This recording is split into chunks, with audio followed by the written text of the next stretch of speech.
El Barça es la nuestra vida.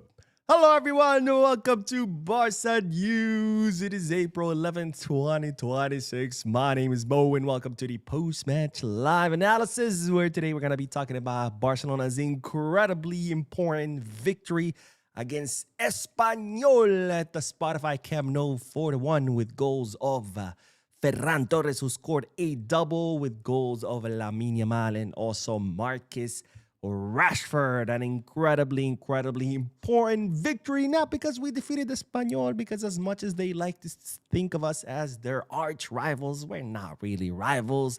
I mean, this Espanyol, this version of Espanyol is so bad. We haven't seen a good Espanyol in the last 20 years. So as much as they might think of us as their rival, they're not really rivals. They're not our competition. Yeah, we like to call it the Catalan Derby, but let's be honest. Barcelona are levels and levels and levels ahead of Espanyol. So the reason why this victory is important is, of course, because we're now 9 points ahead of Real penalties. Yes, 9 points ahead of Real penalties. Real penalties, who dropped points yesterday against Girona, drawing 1-1. Because, of course, if there's no penalty, there is no party. And Real penalties that, as you guys might recall, had won the league back in October. Remember that? Just like they had won the league back in the summer, the previous season, right? When they signed Mbappe, they were like, that's it. We have won the league, and the league hadn't even begun. And not only did they not win it, they didn't win anything.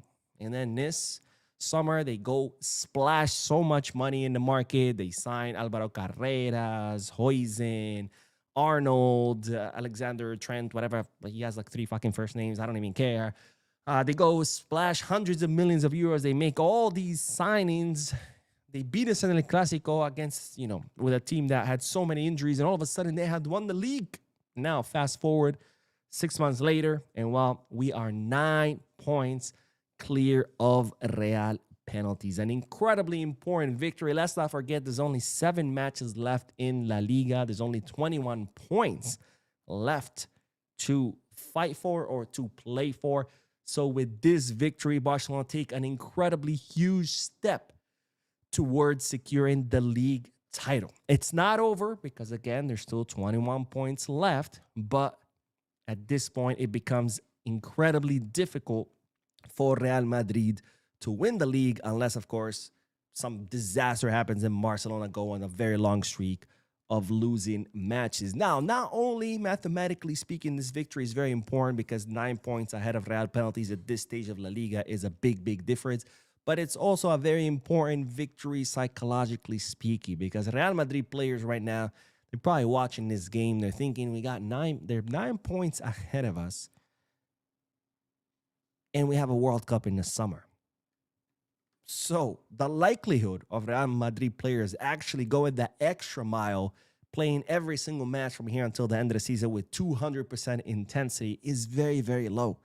The more likely thing will happen is that these players are going to see this big difference and they're just going to say, let's just focus on the Champions League. Let's try to mount a comeback against Bayern. After all, we have a World Cup to think about, which is right around the corner. So this victory is not only important point-wise, but it's also an important psychological victory because the likelihood of Real Madrid players now giving up in La Liga, well, now it's much bigger. Now, let's talk about the match itself, because today Hansi Flick started with a different lineup, some substitutes with some starters. I know a lot of people are saying, oh, Hansi Flick should rest the players. He should just bring in the Juvenil, or he should bring in the under-6 team and just throw in a bunch of 6-year-old kids to compete with Espanyol. But let's be real here, okay? We need to secure wins in La Liga. This league is not over. We're still competing for La Liga. After all, you guys want trophies, right? Well, La Liga is also a trophy. So you can't go and just play a bunch of substitutes and expect to still win La Liga. We cannot throw away the league just because you're so worried about the midweek match against Atletico de Madrid. So would have been ideal that we had rested all of a sudden? Sure. But in reality, that's just not feasible. As we've seen before, when you put too many substitutes, the team simply doesn't work because you're putting players together that usually don't play with each other. And how do players learn how to play with each other? It's through match time. How they develop that chemistry where they can read each other's movements, where they can guess what their teammate is going to do without the teammate saying anything. That happens during match time. It doesn't happen during practice. So when you put players, too many players that usually don't play together, they don't have that chemistry. They don't understand each other, and as such, the team doesn't work. Flick already understood this, by the way. I don't know if you guys remember last season, October, I think it was October or November, we played against Girona. Flick did some crazy rotations. He pretty much rotated the whole team. And we lost by 4 goals, right? They scored 4 goals against us. And people are like, Flick, what is he doing? He's rotated so much. And now all of a sudden, it's like, Flick needs to rotate so much. It doesn't work like that, ladies and gentlemen. This is real life. It's not FIFA 2026 or whatever FIFA version they're on now. I haven't played FIFA in a very, very long time. But anyways, there was a mix of starters with a mix of substitutes. And since the first second, Barcelona completely dominated the first half. Barcelona needed to score an early goal because, of course, we knew Espanyol were going to park the bus. They were going to defend. So we needed to score in order for them to open up more. We also, of course, needed to put this game away so we can rotate in the second half. Thankfully, Barcelona's goal did come early at the 10th minute with an incredible corner kick by Lamine Yamal. He pretty much put the ball at Ferran Torres' forehead, and then Ferran Torres, of course, scoring that goal in doing something that's very unfortunate. He went up to the fan, where the supporter section is, and he started doing this, kind of like celebrating, like, oh, keep talking now, keep talking now. Very, very unfortunate celebration by Ferran Torres because the guy hasn't scored or assisted since January against Elche. You've gone 2.5 months without scoring a single goal and assisting, and you finally score a goal and you say this. No, bro, this is not how you shut people up. You shut people up by consistent performances, by consistent scoring, assisting, whatever, by showing up consistently. That's how you shut people up. You don't go 2.5 months without doing anything, completely ghosting, and then you score 1 goal, and all of a sudden you think that, oh, everybody owes you an apology. No. The best thing to do is, in this kind of situation, is be humble. And if anything, you should be apologizing to the fans for ghosting for the last 2.5 months. Because where were you in all those matches that we needed you? Nowhere to be found. And all of a sudden, you score a goal against Espanyol, a bottom of the table team. And all of a sudden, you think you could do this? No, that's not how it works. But anyways, Barcelona continued their domination over Espanyol. And then came the second goal, an amazing trebella by Lamine Yamal, leaving Ferran Torres 1v1 against the goalkeeper. He puts it past him. It's 2-0, and Barcelona go to the halftime having completely dominated the first half, with Espanyol really having zero response. Espanyol did absolutely nothing to respond to Barcelona's goals. In fact, Joan Garcia could have easily walked out of the stadium, went, bought himself a cup of coffee and a pastry and smoked a cigarette, came back, and nothing would have happened. Now, the second half, Barcelona started a little bit sloppy. I don't know if it was just Barcelona thinking that, hey, we're up, so there's no need to focus as much. It was a little bit of sloppy, a little bit back and forth here, there. And then, of course, Barcelona did score a goal, and VAR decides that it's an offside goal. Now, I want you to take a deep look at this image and tell me, how is this an offside? This was, of course, Eric Garcia who gets the pass, then puts it past the goalkeeper, then Ferran Torres pushes it in. But how is this an offside? Well, I'll tell you how. It's not. It's not an offside because, once again, Hernandez and the VAR robbed us. But thankfully, Barcelona were able to, do their job and, score. Now, Espanyol, of course, did score their own goal with a golazo, by the way, by Paul Planas, who puts it past Joan Garcia.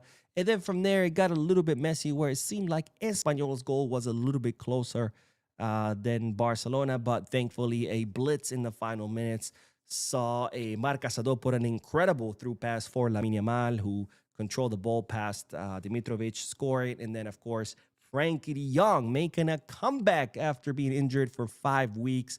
And then the very few minutes that he had, it was enough for Frankie de Jong to put an incredible assist to Rashford, who scored that one after missing a 1v1 against the goalkeeper. So Barcelona take home a very, very important victory, 9 points clear of Real penalties. Of course, now looking ahead to that Champions League match on Tuesday against Atletico de Madrid in the quarterfinals, where we are going to need to, mount a comeback, something that I believe this team is capable of. I have my full trust in Flick. I have my full trust in these players that they will be able to mount a comeback. Of course, that doesn't mean it's going to be an easy thing. It's going to be an incredibly difficult thing to try to, score more than 2 or 3 goals against Atletico Madrid in their own stadium. But I do think is possible. Now, let's hope that Ferran Torres scoring these 2 goals today will give him the confidence to hopefully find the back of the net against Atletico Madrid. Let's hope that Rashford scoring a goal will also give him the confidence to find the back of the net against Atletico de Madrid. And some honorable mentions, by the way. Fermin Lopez, what a match by Fermin Lopez. He was all over the field. I mean, helping with the defense, with the attack, distributed the ball. I mean, that guy was all over the field. Hopefully, we'll see that version of Fermin against Atletico Madrid. I have no doubts that about seeing it. He always puts 150% every single match. And then Lamine Yamal, my God, I mean, this guy has unlocked God mode. I mean, Lamine Yamal recently, these last few matches, has been just absolutely unstoppable. There's not a single defender, not a single defensive block that can stop this guy. They can throw 3, 4, 5 defenders at him. He somehow, some way manages to get past them. I mean, Lamine Yamal has unlocked God mode, and he's only 18 years old. We haven't even seen the best of Lamine Yamal. We haven't even seen the tip of the iceberg when it comes to Lamine Yamal and the potential that he has. But my God, these last few matches, he's just been absolutely unstoppable. And of course, Cancelo, man. Ever since Cancelo signed back with Barcelona, offensively speaking, he's been just freaking tank, man. I mean, this guy, not a tank. His tanks are slow. I don't know, a fighter jet. Cancelo has been an absolute fighter jet. I mean, my God. Defensively speaking, of course, he's just that's another story. It's horrible. But offensively speaking, I mean, his output is just insane. And we saw it today. As soon as he came on as a sub, last 20 minutes. And in those 20 minutes, I mean, he was just absolutely unstoppable as well. Let's hope all these things can come together on Tuesday to beat Atletico Madrid. But I have faith. I have faith in this team. I have faith in Hansi Flick. Let's see what happens. But the important thing is that La Liga, well, today we took a big step towards securing it. So congratulations to the players and to all of us. Of course, it's not over, but 9 points. It is a big margin with very few matches left to go.